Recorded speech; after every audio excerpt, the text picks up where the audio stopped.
श्रीमंदिर चारिद्वार खोलिबा नहीं जोर धरिला दाबी। भक्तों धार्मिक अधिकार को प्रशासन वंचित न करी तुरंत जगन्नाथ प्रेमी भक्तों पई श्रीमंदिर चारिद्वार खोलिबा पई दाबी करिसेंती वरिष्ठ सेवायत दामोदर महासुआर।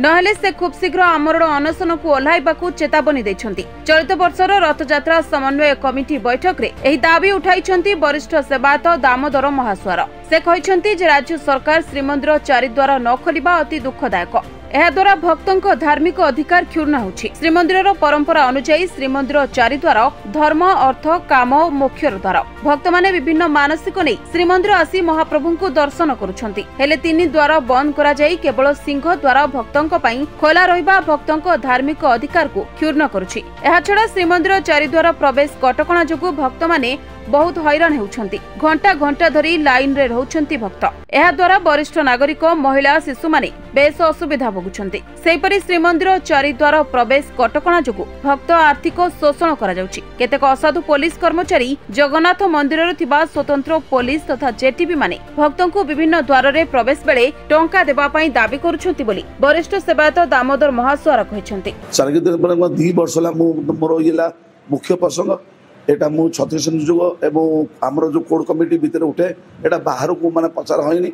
मोर गोटे जिदी है चारिद्वार केमती खोला जाऊ भक्त मैंने सुरखुरु लोकाल लोक भक्त मैंने जो हिनस्था होती से देखा खाली बाध्य होमें दर्शन कर जाऊँ ना मंदिर जावाक आमर कौन इच्छा हो बहुत दुख लगुच।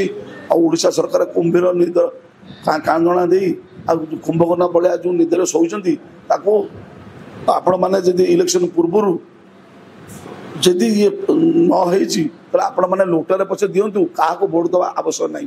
आज बाध्य हली आपण को मुख्य प्रशासक को आने को कौटी रथ मीटिंग सारा ओडिशा माने जाना ये दरकार ये रथ पिंगा मैंने तत्परी ना 360 दिन जो भाया भक्त कष्ट पाँच से भाया तत्परी लुट एक तो शारीरिक जो मैंने कष्ट पाँच दुई आर्थिक कष्ट भी पड़ुची।